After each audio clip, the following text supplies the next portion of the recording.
la France, les Français s'appauvrissent. Un entrepreneur français, au jour d'aujourd'hui, il veut lancer un business, il faut partir de la France, quoi. Il n'y a plus aucun intérêt de le faire en France. Le service public qui aujourd'hui est en train de tomber, les écoles elles sont en faillite totale, les niveaux scolaires sont de plus en plus bas, il y a de plus en plus de violence, et rentrer en France pour ça. Et c'est de plus en plus accessible de partir dans un endroit où il y a du soleil toute l'année, où on peut être au bord de la plage, on peut travailler à distance. Si on pense dans 10 ans, si la situation reste comme ça en France, est-ce que les pays étrangers vont pas être complètement saturés d'expats? C'est possible.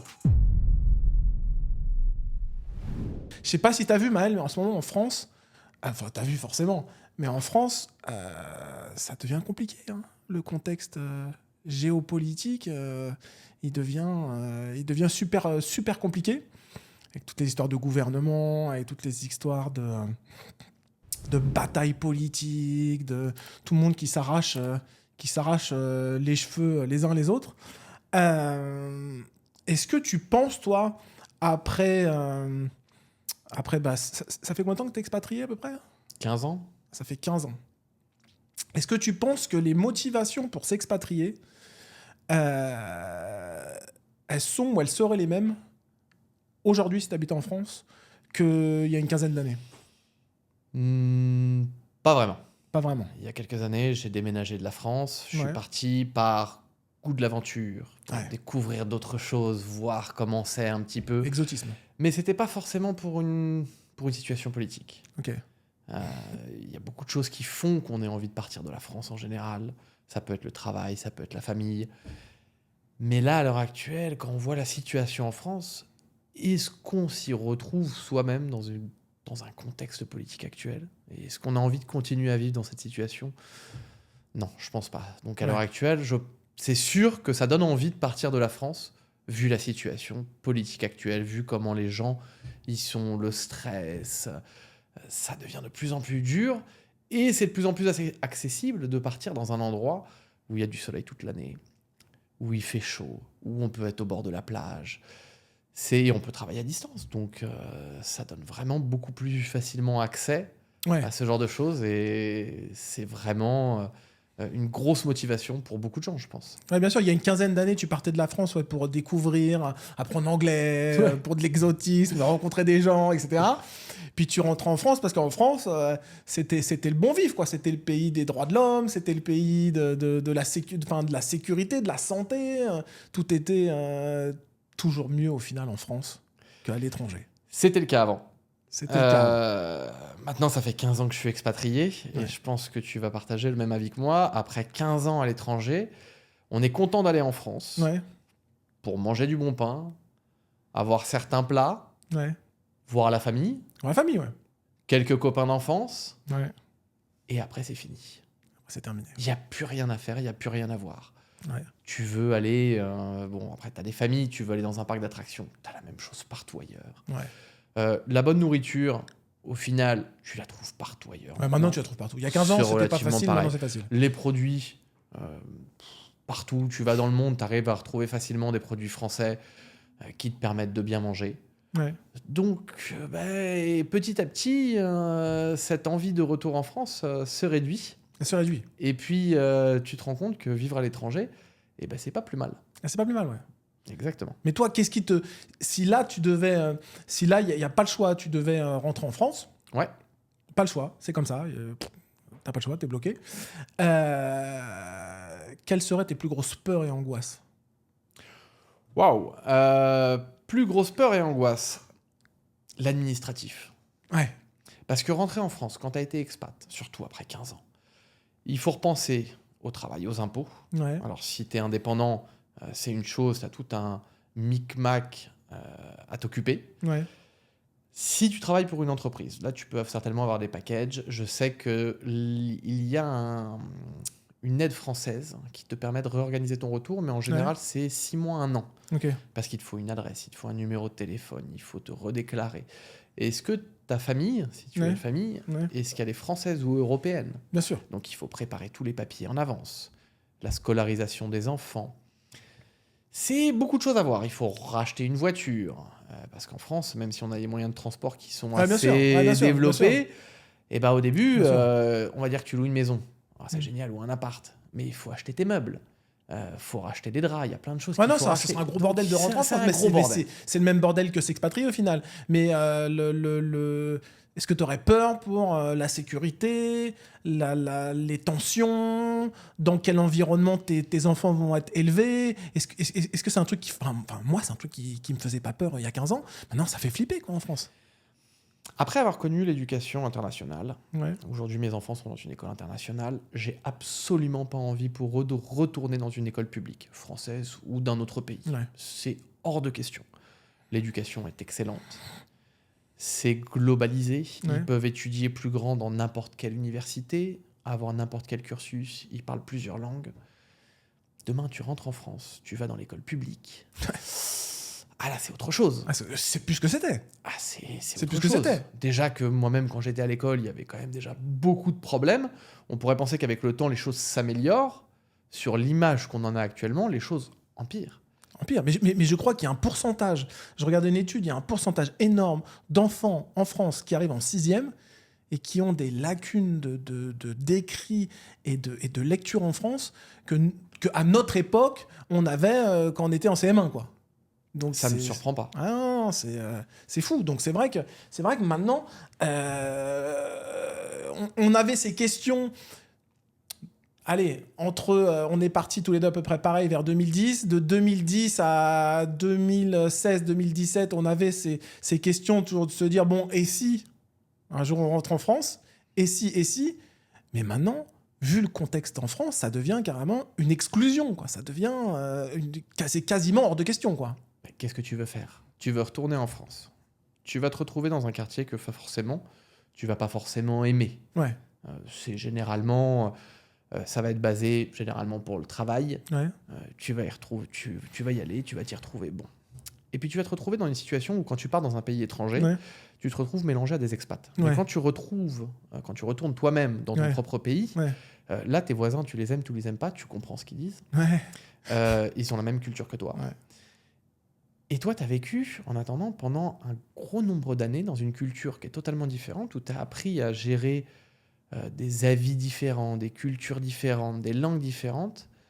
Et là, tu te retrouves jeté dans le bain Ouais. avec que des gens qui ont vécu la même chose que toi dans ton enfance, mais qui n'ont pas bougé pendant les 15 autres années. Ouais. C'est des gens qui sont restés statiques. Ils ont fait quelques vacances par-ci par-là, ils ont Ouais. ils ont vu quelques pays, quelques cultures, mais ça s'arrête là. Donc toi, d'un seul coup, tu vas te retrouver, entre guillemets, exclu de ça. Ouais. Tu y vas, très important, parce que l'exclusion, au final, elle est aussi sociale. Ouais, bien sûr. Quand tu vas dans une ville un peu plus petite, on va dire, tu vas peut-être aller dans un endroit où tu as des copains d'enfance, très bien, tu vas les revoir.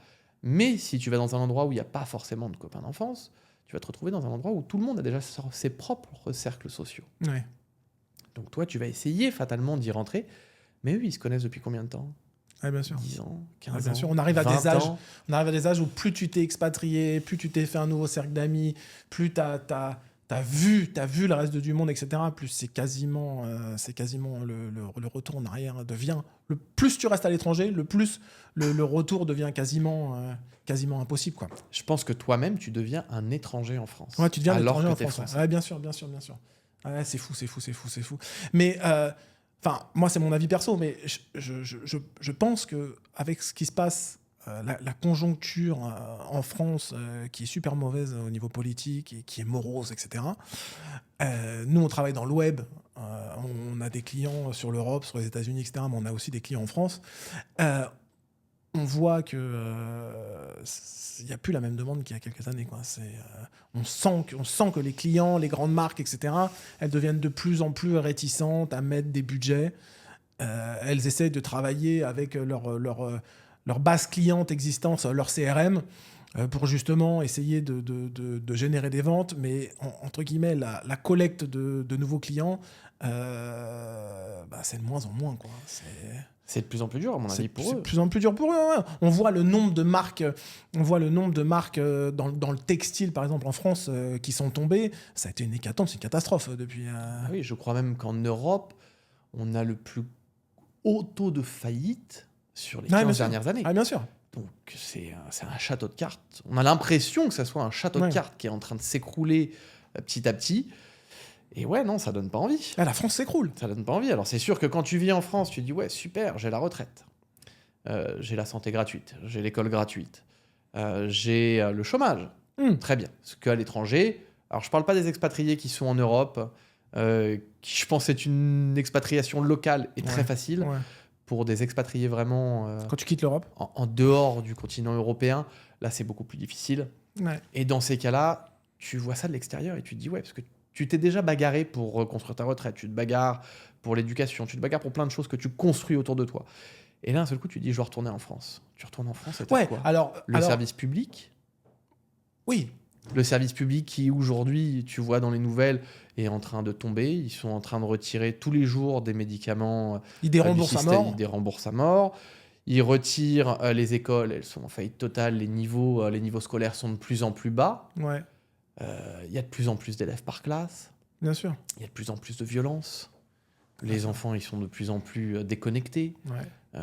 Ça devient un complet n'importe quoi. Bien sûr. Et rentrer en France pour ça. Bien sûr. Mais on faisait les calculs ensemble, je sais pas si tu te rappelles, il y a quelques semaines, et on se disait, bon, écoute, si t'es on partait sur le fait que t'es un chef d'entreprise. Ouais. Si t'es un chef d'entreprise en France, justement, on calculait le chiffre d'affaires qu'il faut faire, le chiffre d'affaires que tu vas faire, donc on va l'appeler chiffre d'affaires brut, pour en arriver à avoir un salaire net dans ta poche, tout ce que tu vas payer en charges sociales d'entreprise, tout ce que tu vas payer pour la retraite, pour la santé, toutes les cotisations que tu vas payer, et puis après, donc, tu vas avoir l'argent sur ton compte, et puis là, tu vas payer les impôts, tout ce que tu auras dépensé en France, bah, ça va être quasiment plus cher que si tu habites dans un pays étranger et où il n'y a pas de cotisation mensuelle obligatoire et où entre guillemets, tu cotises ou tu mets de l'argent tout seul de côté. Donc, c'est-à-dire que tu vas aller payer l'école toi-même, tu vas payer la santé toi-même, tu vas mettre de l'argent de côté pour la retraite en achetant des biens immobiliers ou en mettant de l'argent sur un compte. Au final, on s'apercevait que très rapidement, il y a un seuil de salaire où, en fait, au final, de percevoir ce salaire en tant qu'entrepreneur en France, en fait, au final, les cotisations et les impôts vont te coûter presque 2 fois plus cher, on a calculé, presque 2 fois plus cher que d'habiter à l'étranger. Et puis au final, le service derrière, au niveau des hôpitaux, au niveau de la santé, hôpitaux, cliniques, docteurs, etc., au niveau de l'éducation, etc., ça va pas du tout être au même niveau. Exactement. Alors moi, j'avais fait des calculs très précis sur ça. À partir d'un salaire brut de 8 000 € en France, ça sert plus à rien. Il ne faut plus vivre en France. C'est complètement ridicule. Avec 2 enfants. Avec un enfant, c'est un peu moins parce que tu as moins l'école à payer. Donc ça n'a fait aucun sens à partir de 8 000 € famille avec 2 enfants. 8 000 € de revenus par famille. Donc 2 salaires à 4 000 € brut. Ça y est, tu as atteint. Ça sert plus à rien. C'est fini. Tu es déjà dans le rouge. Ce que tu vas dépenser en dehors dans un pays où tu vas avoir beaucoup moins d'imposition, ça va être bénéfique pour toi. C'est pas forcément beaucoup moins d'imposition, mais c'est moins de prélèvements obligatoires. Il y a des pays où tu as une imposition sur ton salaire, ok, mais les autres prélèvements, la santé, les écoles, le chômage, la retraite, etc., c'est à ton bon vouloir de les payer, comme aux États-Unis, à des organismes externes. Tu le veux, c'est bien. Tu le veux pas, tant pis pour toi. Et tout cet argent que tu dépenses au final, en France, ça se retrouve à s'écraser pour un service public qui devient catastrophique. Les retraites en France. Aujourd'hui, tout le monde cotise. Le fait est qu'il y aura 3 fois moins de gens qui vont travailler, 2 fois plus de retraités d'ici 10 ans. Qu'est-ce qui va se passer ? Donc on va payer le double de cotisation. Les retraités, ils vont pas avoir leur salaire qui augmente. Leurs retraites qui vont augmenter. Ils vont se retrouver dans la merde. Donc ça va devenir un grand n'importe quoi. Est-ce que le système va pouvoir perdurer dans le temps ? On va dire, il me reste quoi, 20 ans à travailler ? Est-ce que durant ces 20 ans à travailler, ça va perdurer dans le temps ? Non, je crois pas. Non, je crois pas. Mais donc, alors, ça, c'est la question. C'est le prochain topic que je voudrais aborder. Les entrepreneurs qui sont toujours en France, qui ont une flexibilité géographique pour travailler, est-ce qu'au final, ils vont pas tous partir? Je pense, oui. S'ils n'ont pas la nécessité de se retrouver sur le territoire français, on va dire quotidiennement, Ouais. quel est l'intérêt de rester? Bien sûr, aucun intérêt. Alors, il y a quand même l'intérêt sentimental. Ouais, tiens, sentiment. Est-ce que tu es proche de tes copains? Est-ce que tu es proche de ta famille? C'est Mhm. pas donné à tout le monde de s'expatrier. C'est pas facile. Psychologiquement, Ouais. c'est difficile. Tu te retrouves dans un endroit où tu perds absolument toutes tes relations. Et Mhm. plus les années passent, plus les relations que tu as dans ton pays d'origine disparaissent, Ouais, et dont la famille. dont la famille. C'est ça le problème. Ça, c'est un des plus Exactement. gros problèmes de l'expatriation. C'est que tu pars les premières années, c'est l'euphorie de la découverte, de partir, etc., etc. Puis on rentre 1 ou 2 fois par an en France pour voir la famille et les amis. Mais le problème, c'est que tu as beau faire tout ce que tu veux, tu vas avoir une distance qui va s'installer, même avec les parents. Fatalement. Distance, parce que c'est loin, ok, mais il y a une distance psychologique aussi qui va se mettre en place. Parce que c'est vrai qu'en France, on a un peuple qui a beaucoup de préjugés. Énormément. Énormément de préjugés. En France, on n'aime pas beaucoup les gens riches, on n'aime pas beaucoup les gens qui ont du succès, on n'aime pas beaucoup les gens qui s'expatrient. Et on n'aime pas beaucoup de destinations parce qu'elles ne reflètent pas une image qui correspond au côté en France qu'on a justement un peu démagogique sur beaucoup de choses. Donc, par exemple, Dubaï, nous on le voit très bien, moi je le vois très bien avec la famille, 90% des gens, sans être venus à Dubaï et sans avoir ils ont juste regardé la télé en fait, ce qu'on leur disait à la télé, ils détestent Dubaï, c'est pourri, c'est nul, c'est bling bling, c'est hors de question d'aller là-bas. Et ces genres de trucs, ça met une distance avec la famille. Ah bah fatalement. J'en parlais, j'ai des copains qui sont hollandais ici Ouais. et qui ont beaucoup d'années, je crois 8 ans, 9 ans à Dubaï. Ils ont exactement le même problème, c'est pas que en France. C'est malheureusement dans beaucoup de pays. Ouais. Et eux-mêmes, quand ils rentrent dans leur pays, ils ne disent jamais qu'ils vivent à Dubaï. Parce que sinon, c'est des gens qui blanchissent de l'argent, c'est des dealers de drogue, qui profitent d'un système. Ils voient que c'est superflu que tu vas voir à la télé, et malheureusement, sans regarder vraiment ça qu'est-ce existe, qu'il y a hein. derrière. Bien sûr qu'il Mais y ça a. existe. Bien sûr, mais c'est pas une généralité. Non, bien sûr que non, c'est pas une généralité. Mais c'est vrai que Dubaï a été souvent qualifié et catégorisé comme l'a été le Bitcoin, par exemple. C'est un parallèle exactement pareil, que c'était une plateforme et c'était un outil pour justement faire des activités illégales. Voilà. Donc c'est vrai qu'à Dubaï, il y a des gens de toute nationalité qui sont là parce qu'ils se sont échappés de leur pays et ils ont fait des actes criminels. Mais en étant expatrié, toi, tu as été expatrié aussi à Bali, tu as été expatrié au Mexique, moi j'étais à Bali, j'étais à Singapour. Écoute, tu croises les mêmes personnes. C'est pareil, c'est pareil. C'est exactement pareil. C'est juste qu'on le met plus en avant sur Dubaï que sur le reste du monde, quoi. Je sais pas toi si t'as vécu ça pareil, mais j'ai vécu exactement les mêmes choses que toi à ce niveau-là. Quand tu vas dans n'importe quel pays, les expatriés, il y a plusieurs catégories. La première catégorie, c'est les expatriés qui ont des contrats en or et qui sont des expatriés économiques, qui eux vont être envoyés par des grosses compagnies qui ont des contrats de 2 à 5 ans et puis qui changent. Bon, ceux-là, généralement, c'est droit, c'est carré, ils viennent, ils s'en vont. Et c'est terminé. Carriériste. Exactement. T'as ceux qui sont mariés, avec des couples multiculturels, qui vont... Par exemple, moi, je suis marié avec une femme mexicaine. Donc, avant, j'avais déjà déménagé au Mexique, mais j'ai vécu au Mexique une partie du temps avec elle, où donc on s'établit, on crée une famille et compagnie. Donc ça, c'est un deuxième type d'expatriation. T'as l'expatriation de fuite, où j'ai connu énormément de gens comme ça. C'est énorme, ça. C'est fou. Des gens qui ont poignardé d'autres personnes dans des restaurants et qu'on fuit la France du jour au lendemain. Des dealers. Il y en a un sacré paquet. Ouais.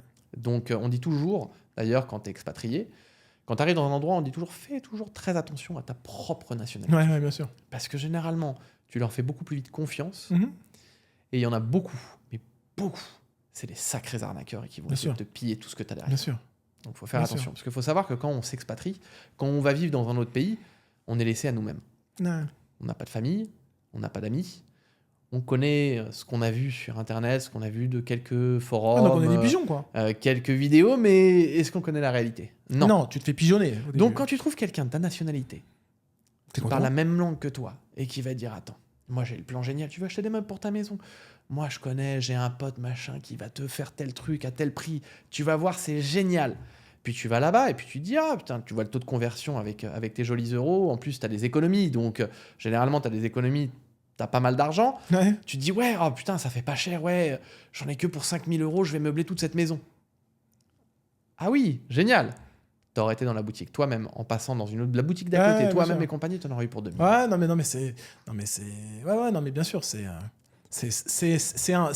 un des problèmes. On l'a vu, on a tous les deux habité à Bali durant la même période et là ça fait 2 ans qu'on est à Dubaï. Bah c'est simple. Enfin moi, un indicateur, c'est les parents que tu rencontres à l'école. Tu vois, où tu vois la diversité des gens, les parents que tu rencontres à l'école, que tu rencontres dans des anniversaires, etc. Bah, généralement, t'en as 1 sur 5. C'est un mec, il dit pas vraiment quelle activité il a, mais tu sens que ça pue. Ouais. Voilà, et c'est toujours comme ça. Donc ça vraiment, ça te donne vraiment l'image des expats, quoi. Ouais, voilà. Donc t'as ton. J'en ai toujours eu des comme ça Voilà. où d'un seul coup c'est un copain d'un copain qui arrive avec une sacoche qui est remplie de cash. Ouais. Là Ah c'est ouais, bizarre. t'inquiète, je paye mon verre, machin. Oh là là, Ouais. là dans ces cas-là, les premières années tu te fais avoir et puis après l'expérience arrive, ça. la bouteille est là et tu dis non, C'est ça. non, Donc, c'est bon, c'est donc gentil, t'as merci. toujours, sur 5, t'as toujours un expat qui, lui, il est très certainement parti de son pays, il est venu ici, il fait des trucs bizarres, c'est chelou. T'as l'expat qui, lui, a contrat en or. Ouais. Il travaille dans un hôtel de fou, il est soit chef exécutif, ou alors marketing exécutif, ou alors DG, ou un truc comme ça. Donc, t'as toujours lui. Alors, lui, il n'a pas de problème, il encaisse, ça va, nickel. T'as toujours le semi-backpacker. Ah oui. Oui, t'as toujours celui-là. T'as toujours... Ouais, moi je suis là parce que j'ai voulu découvrir le monde. Je sais pas combien de temps je vais rester. Ouais, tu vois, celui-là généralement il Voilà. arrive, tu sais jamais quand est-ce qu'il repart, Voilà. mais ça reste jamais plus de 2 ans. C'est ça. En 4e, t'as toujours l'expatrié. Il est là. Il veut pas être là, quoi. Ah oui. Il est là, mais il est déprimé. Ah oui. Alors ça c'est généralement c'est dans les couples.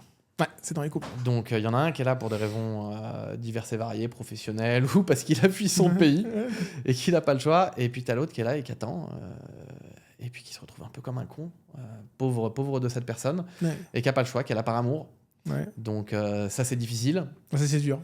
Donc, t'en as toujours un qui râle et qui est pas bien, et c'est pourri, et c'est machin. C'est ce qu'il y a de plus dur dans l'expatriation, parce que quand tu choisis, quand tu es une famille, donc tes enfants, tu les mets un peu de côté dans un sens, parce que tu leur dis, bon, bah, écoute, vous paquez vos affaires, on Ouais. se barre, tu essayes de faire les choses bien, tu vas leur mettre une belle chambre, tu vas remettre leurs jouets, leurs peluches, leurs conneries. Généralement, ils sont contents. Ouais. Les premiers 2 mois, ça gueule à l'école, parce qu'ils sont un peu... c'est les nouveaux. Ou alors, pour certains, ils parlent pas forcément la langue, donc c'est Ouais. difficile pour eux. Mais après 2-3 mois, généralement, c'est réglé. Mais quand tu es en couple, et que la personne ne veut pas être dans le pays... Mais il y en a beaucoup, mais c'est énorme. Et où t'es généralement, c'est la expatrié, femme. c'est dur. Ouais. Ben, il y a plus d'hommes carriéristes que de femmes carriéristes. Ouais. Donc, fatalement, Elle préfère être en famille, c'est en plus France, souvent les ouais, femmes bien qui sûr. n'ont pas forcément envie de Et qui ont- rester dans tel ou tel endroit. Et qui ont plus de mal avec la rupture avec la famille. Parce que psychologiquement, c'est pas facile de te dire ouais, mes enfants, ils voient pas les grands-parents, moi je vois pas mes parents vieillir. C'est compliqué, hein. Oui, je vais aller contre toi.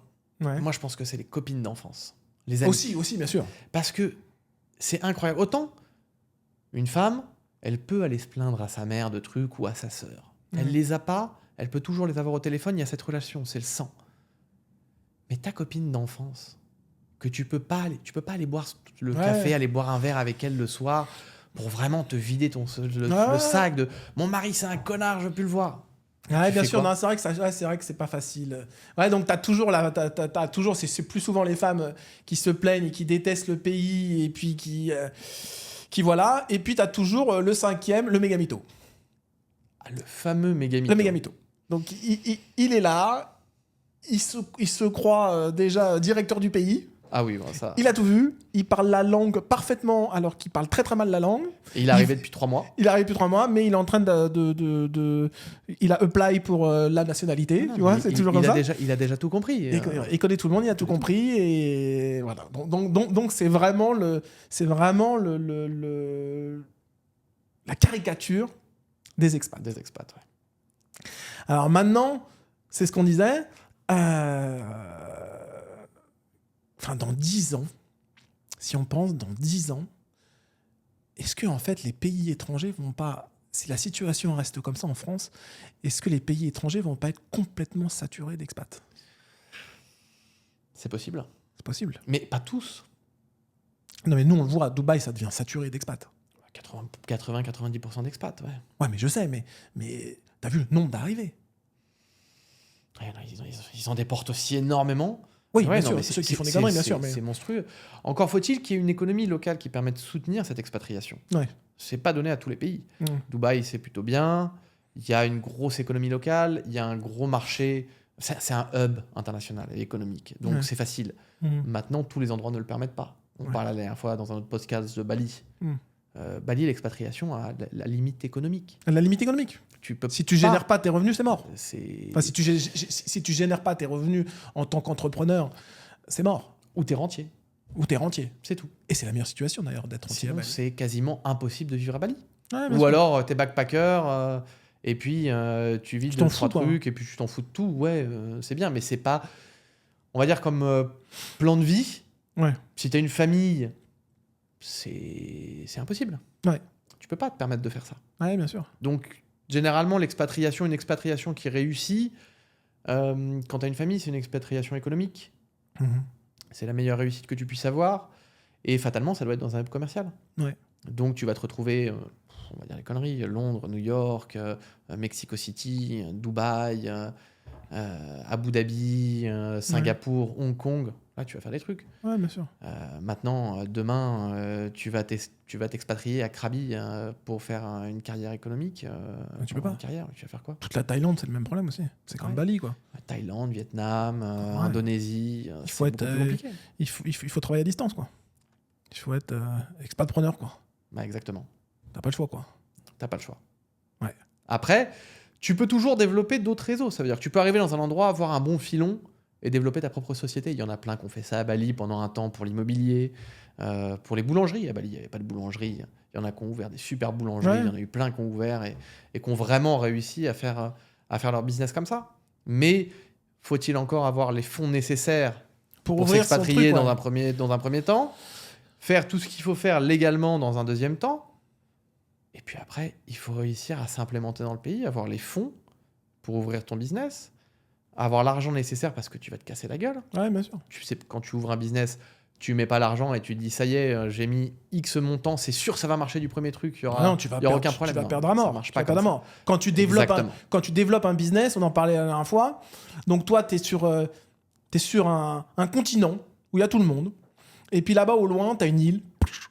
Et sur cette île, c'est tes clients potentiels à ton offre, à ton service, à ton restaurant, quoi que ce soit, etc. Et puis toi, va falloir que tu investisses de l'argent pour développer ton produit et puis pour monter le pont entre ton continent et puis cette île où il y a tes clients. Et puis ton pont, ça va être dur de le monter bien droit, ça va être dur qu'il ne s'écroule pas. Et puis ça va mettre du temps pour qu'il soit... Donc tu vas cramer de l'argent. Mais le truc, c'est que avec Maël, quand on était assez jeunes, la vingtaine, on a eu une expérience entrepreneuriale en France. Ouais. Donc on a fait un site de vente privée en 2007 pendant l'essor, à l'époque de l'essor de venteprivée.com, showroom privé, etc. Et donc nous, on a suivi et on a fait un site de vente privée qui a cartonné rapidement et qui a bien marché rapidement. Très bien marché même. Très bien marché rapidement, c'était fou. Mais à l'époque,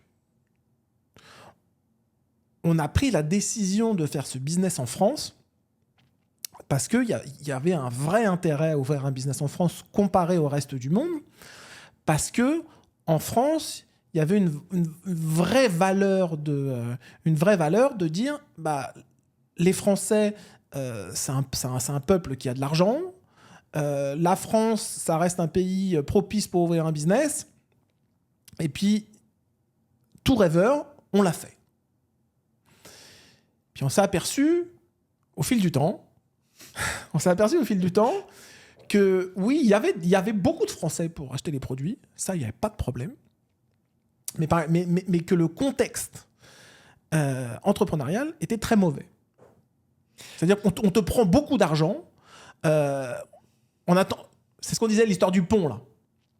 C'est que tu as besoin de beaucoup d'argent pour construire ce pont. Et nous, on nous a pris beaucoup d'argent, les prélèvements sociaux, etc., avant de pouvoir finir notre pont. Puis, il y a un moment, ça n'a plus marché, puis on a arrêté.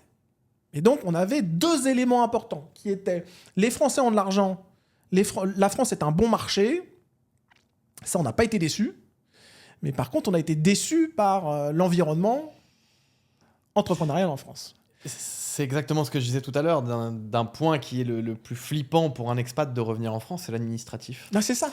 Demain, quand tu fais une société en France, l'administratif, elle t'écrase complètement. Non, mais il est terrible. Il est terrible. Mais donc, c'est là où je voulais en venir sur ce topic.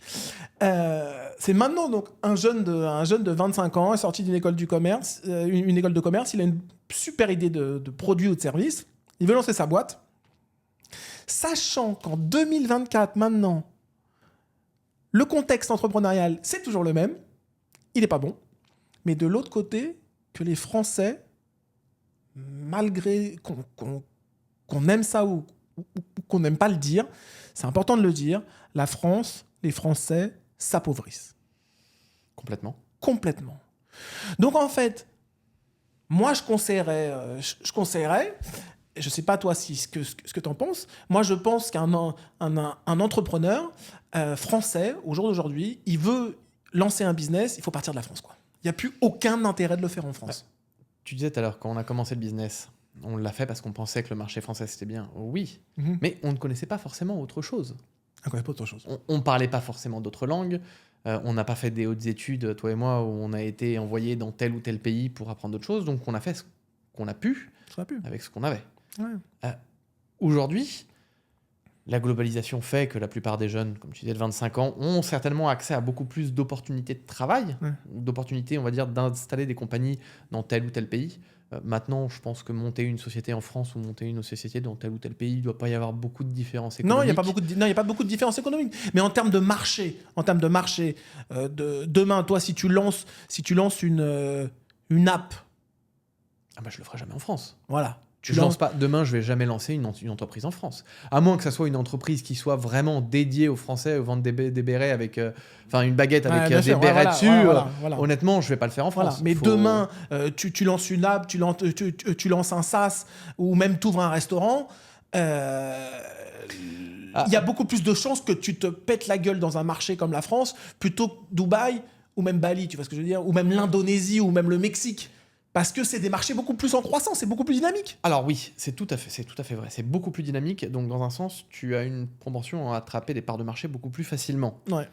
Les gens sont plus dépensiers. Mais il ne faut pas oublier que dans le monde entier, la situation économique mondiale, elle n'est pas non plus extraordinaire dernièrement. Bien sûr. Maintenant, la France est intéressante, je pense, pour des gens qui sont extrêmement droits, extrêmement carrés. Ouais. C'est-à-dire que tu vas avoir... tes habitudes administratives, logiques, qui fait que tu vas être à temps. Très bien. Tu peux faire une société en France parce que tu es établi et tu sais exactement chaque document, chaque truc et tu es préparé pour ça. Ouais.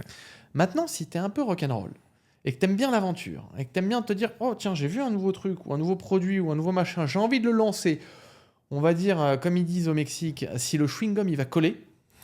Donc voilà, ils essayent, regarde, t'essayes un truc, tu dis « Ça marche ». Je le fais, ça marche pas, je le fais pas. En France, tu peux pas. Ah, tu peux pas.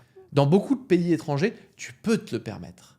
Ouais, le test est possible. Le test est possible. En France, il est pas. En France, c'est mort. Le test, il passe pas, c'est la faillite. Tu dois prendre un employé, tu dois te dire, vas-y, on va essayer pour 2-3 mois. Mais tu peux pas. Tu peux Avec pas. les charges, etc. Tu vas faire un CDD, tu vas te retrouver avec quelqu'un que tu vas payer 1,5 fois ou 2 fois le prix. Tu te retrouves avec un CDI, tu peux plus jamais le virer, machin. Le risque est trop gros. Tu vas te retrouver avec des prévisionnels de l'URSSAF.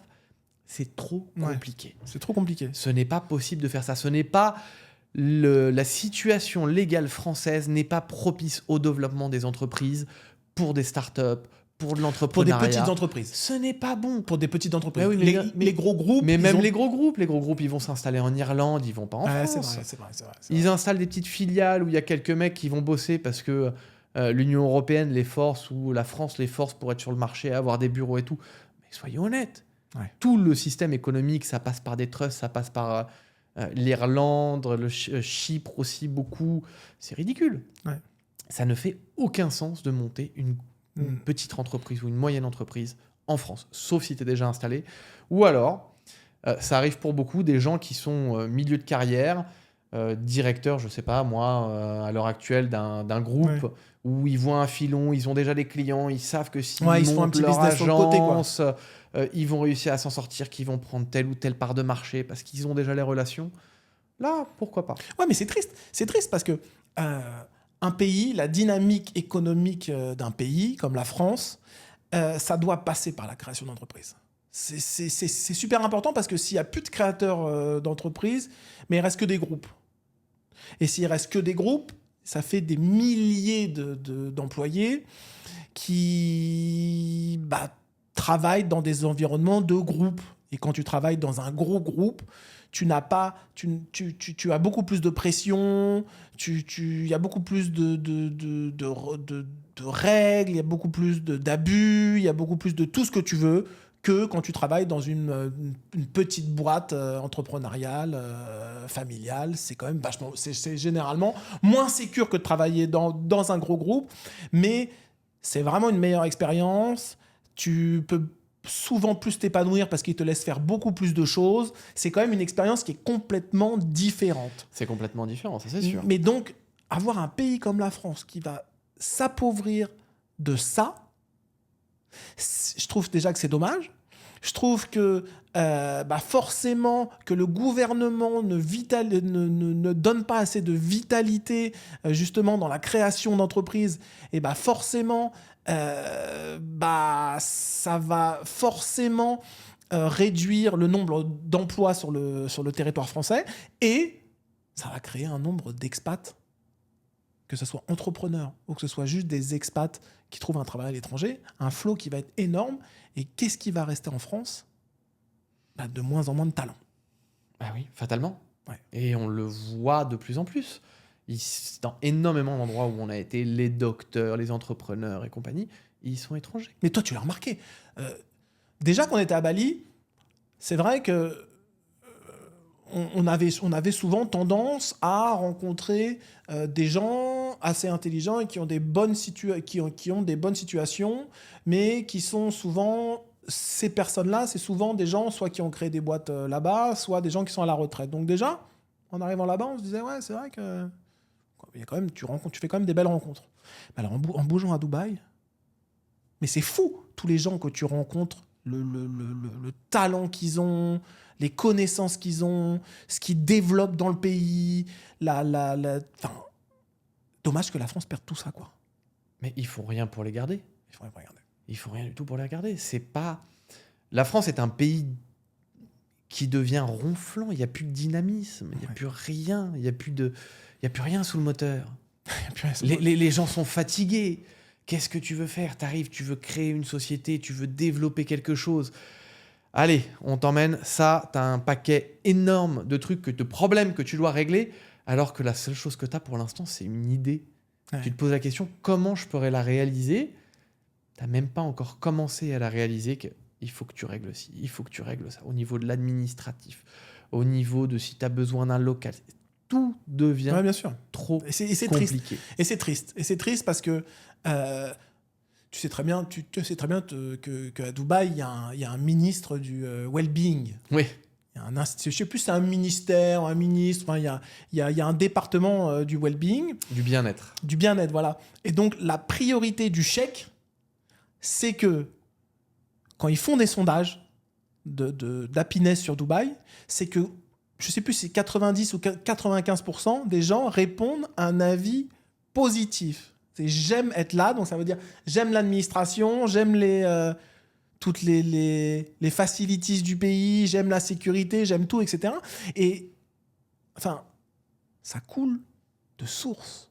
En France, ça devrait être pareil. Ça coule de source. On devrait être content de vivre dans son pays et on devrait être content d'entreprendre en France et on devrait être content de travailler en France. Mais c'est plus du tout le cas. Donc, écoute...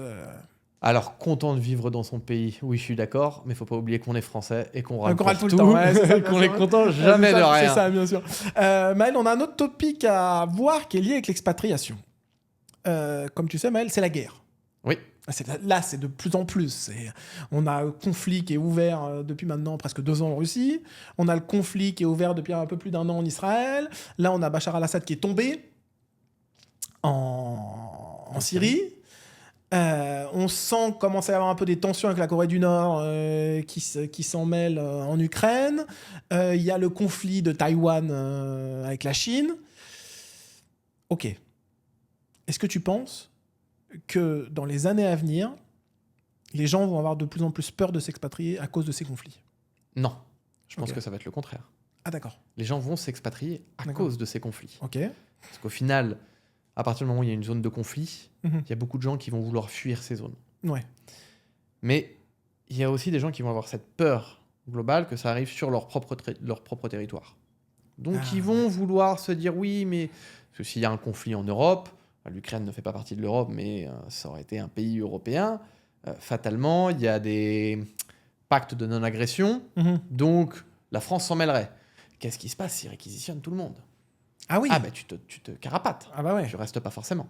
Bien sûr. Donc, dans cette optique-là, c'est vrai qu'il va y avoir certainement beaucoup de gens qui vont s'expatrier. D'accord. Pour aller où? Alors, ça va être la question. Je pense que toujours les zones côtières sont toujours les favorisées. Mhm. Là où il fait beau, là où il fait chaud, et on peut aller faire un petit plongeon. Ouais. Mais ça va fatalement se développer de plus en plus. Ouais, les gens vont partir de plus en plus de France pour... Ah oui. Enfin, de France, d'Europe, tous les, on va dire tous les partis qui sont impliqués dans ces conflits, dont ne fait pas vraiment partie les Émirats Arabes Unis, dont ne font pas vraiment partie l'Indonésie, etc. Tu te dis, je vais partir dans ces pays qui se mêlent pas trop de ces conflits, quoi. Ici, c'est un pays neutre. Ouais. C'est comme la Suisse. Ils se mêlent de rien. Ils L'Indonésie regardent aussi, de c'est pareil. loin. Si tu veux Oula. partir à Bali en Indonésie ou même au Mexique, à mon avis, le Mexique, ils sont pas trop impliqués C'est très dans neutre, c'est pareil, ils s'en foutent. Ils ont leurs idées, ils ont leurs trucs. D'ailleurs, c'est pas que le Mexique, toute l'Amérique latine en général, eux, ils vivent sur leurs trucs, ils ont leurs petits conflits internes, et après, le reste du monde, ils s'en moquent totalement. Ouais. Ouais. Ça les intéresse pas. Ouais. C'est très européen Donc- de se dire ah oui, tiens, on va regarder tel truc, il y a la guerre à tel endroit, ouh là là, si la Chine prend Taïwan, qu'est-ce qui va se passer pour nous? Ouais, bon, c'est la Chine, quoi. Ouais, donc tu C'est penses Taïwan. que C'est loin. les conflits qu'il y a autour du monde vont encore accentuer plus. Ouais. Quand tu fais partie d'un pays qui est une puissance économique et militaire Mhm. très forte au niveau international et qui se mêle absolument de tout, Mhm.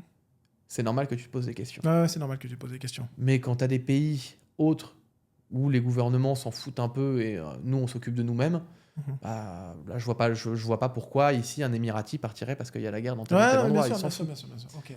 Ok. Ouais, donc la tendance d'expatriation reste importante. Écoute, ChatGPT, Ah, mon grand ami. le O1 Pro Mode, c'est ça? Ouais. Le dernier, donc qui est payant maintenant, qui est à 200 € par mois, donc on utilise. Donc on l'a utilisé là pendant les dernières semaines, jours. On utilisait celui d'avant aussi, mais moins poussé. Et donc avec Maël, ça nous a ouvert la discussion où on se rend compte que en fait, dans des boulots assez techniques, rédactionnels, programmation, etc. D'un seul coup, une personne qui sait le manipuler vont faire le boulot de 3, 4, 5 mecs, quoi. Facilement, sans aucun problème. Mais ça, qu'est-ce que ça va donner sur l'expatriation aussi, Maël? Qu'est-ce que ça va donner? Ça va être... Alors, il va y avoir un switch professionnel complet. Ça veut Ouais. dire qu'il va y avoir beaucoup de gens qui vont perdre leur travail suite à ça. Ouais. C'est une fatalité. Par contre, il va y avoir énormément de gens qui vont retrouver du travail Ouais. grâce à ça aussi. Parce que tu ne vas pas perdre ton emploi parce que une AI existe. Tu vas perdre ton emploi parce que quelqu'un meilleur que toi avec une AI C'est la prompter. Voilà. Et ouais, c'est ça. Parce que nous, enfin, avec Mal, on travaille ensemble, donc on est vraiment dans la programmation, on va dire. Euh, Jusqu'à il y a quelques mois, on avait plutôt tendance à avoir des codeurs qui sont syriens, sri-lankais, etc., etc. On n'a plus besoin d'eux. Bah non. Parce qu'à deux, on fait le boulot d'une équipe de 6 personnes. Non, c'est un peu le problème, c'est que maintenant, un directeur de projet, un chef de projet qui a des compétences n'a plus besoin quasiment presque de son équipe parce que chaque AI peut être une équipe à elle-même. Ouais. Donc d'un seul coup, t'as pas de plainte, t'as pas de problème d'heure, ça devient beaucoup... T'as un problème de responsabilité parce que là, ça tombe vraiment toujours sur ta gueule, mais c'est vraiment dédié à ce que tu veux faire, à ta vision, à ta mentalité, et tu peux développer des choses absolument extraordinaires. Mais pas que dans la programmation. Dans l'écriture, dans l'édition de business, t'es un business développeur, tu peux le faire. Tu veux créer une start-up, tu peux le faire. J'ai des copains artistes. Ouais. C'était rigolo parce que j'avais lu un article la dernière fois qui expliquait que les artistes, leur métier allait de plus en plus disparaître de par la croissance de l'intelligence artificielle, mais en réalité, les artistes eux-mêmes l'utilisent de plus en plus. Ah, bien sûr. Donc, c'est plus un artiste tout simple qui va remporter un contrat, c'est un artiste avec l'intelligence artificielle. Ouais, bien sûr, tu feras plus, disons à l'ancienne, tu feras plus un disque par an, mais tu pourras en faire 3. Quoi. Voilà. Tu peux en faire 3, c'est le truc. Mais donc dans l'évolution, parce que ça va énormément jouer aussi sur l'expatriation, tous ceux qui vont rester à l'ancienne dans leur cadre en se disant non, moi je suis codeur, artiste, journaliste ou quoi que ce soit, je ne veux pas utiliser l'IA, j'ai les compétences tout seul, et ben c'est des gens qui vont avoir du mal à garder leur position comparé à celui qui s'ouvre et qui se dit c'est le moment que j'apprenne à manipuler l'IA, c'est le moment que je devienne un master, et c'est là où vraiment tu vas pouvoir step up dans la création d'entreprise, dans l'expatriation. C'est pas là, il fallait le faire déjà hier. Ah ben bien sûr, il fallait faire hier. Il faut pas attendre. Ça veut dire que l'intelligence artificielle est là. Elle va pas s'en aller. Ça va pas disparaître. Ça va rester. Ça va être de plus en plus contrôlé. Ça va être de plus en plus cher. Et ceux qui auront fait les pas nécessaires pourront y arriver dans le futur. Ceux qui ne l'auront pas fait seront limités. Ils seront embauchés par telle ou telle entreprise en disant bah, tiens, ça c'est ton ordinateur, avec ton intelligence artificielle, tu dois faire ça avec cet outil. Ouais. Ça sera un outil comme un autre. Ouais. Et puis ça s'arrêtera là. Ceux qui auront pris les qualifications nécessaires, ils auront accès à des meilleures intelligences artificielles qui seront capables de faire d'autres choses. Ça va être de plus en plus développé, ça va permettre beaucoup de choses. Ouais. Maintenant, l'intelligence artificielle, il ne faut pas oublier que c'est limité à ton intelligence à toi. Ben bien sûr, parce qu'il faut savoir la prompter, analyser les réponses et les appliquer. Ben parce que bien sûr que tu peux coder ce que tu veux. Tu peux coder un site de A à Z, tu peux coder une app de A à Z, etc. Mais si tu ne sais pas la déployer sur un serveur et si tu ne sais pas la tester, la corriger ou quoi que ce soit, c'est mort. Quand par exemple, pour le programming, tu vas faire du programming, tu vas commencer à coder un script pour commencer. C'est un tout petit programme, pour ceux qui ne connaissent pas. Tu vas commencer à le coder avec une intelligence artificielle. Ça va te sortir un approximatif de ce que tu veux parce que toi, tes demandes à l'IA sont approximatives. Plus tu vas connaître le sujet, plus tu vas être précis, plus la réponse de l'intelligence artificielle va être précise. Ouais. Et plus ça va être efficient. Et tu vas commencer à créer des choses qui vont être de plus en plus importantes, de plus en plus puissantes. Mais il faut avoir ces compétences. Il faut avoir ces compétences. Mais sachez que si vous avez un projet d'expatriation, vous avez un projet d'entrepreneuriat, avec l'IA, si vous manipulez l'IA comme il faut, vous pouvez monter votre projet de A à Z avec l'IA. Donc c'est quand même un outil de fou. Peut te faire ton étude de marché, elle peut te faire ton business plan, elle peut te faire simplement l'idée même si tu as un concept ton marketing de produit planning ou de service. Ça peut absolument tout faire. Mais encore est-il, ça peut le faire si la personne qui communique avec l'intelligence artificielle est déjà qualifiée dans ces domaines. Ah bien sûr, voilà. L'IA, ce sera une révolution, ce sera un banger pour toi si tu sais la manipuler. Exactement. Et c'est vraiment pas difficile. évident. Hein. Et c'est vraiment Faut pas vraiment facile. y aller. Ouais, Hein. ouais, c'est vraiment pas facile.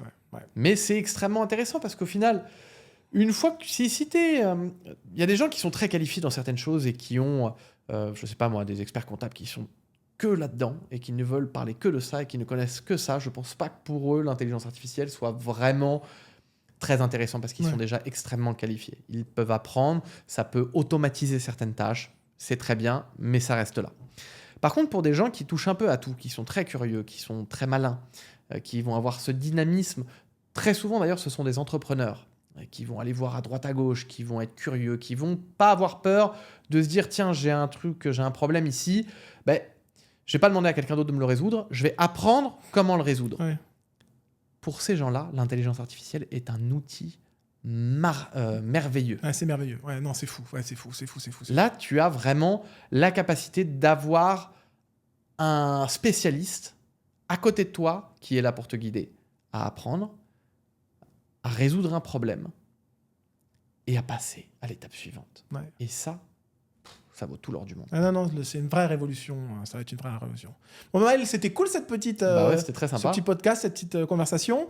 Alors, si vous pouviez laisser un max de commentaires, un max de likes, suivez-nous, abonnez-vous à la chaîne, que ça booste la chaîne, que ça nous fasse bien monter les vues et que ça devienne viral sur YouTube, ce serait cool. On a besoin de votre force. Merci en tout cas à tous de nous suivre et puis joyeuses fêtes à tous. Merci à vous et joyeuses fêtes. Bye. Bye.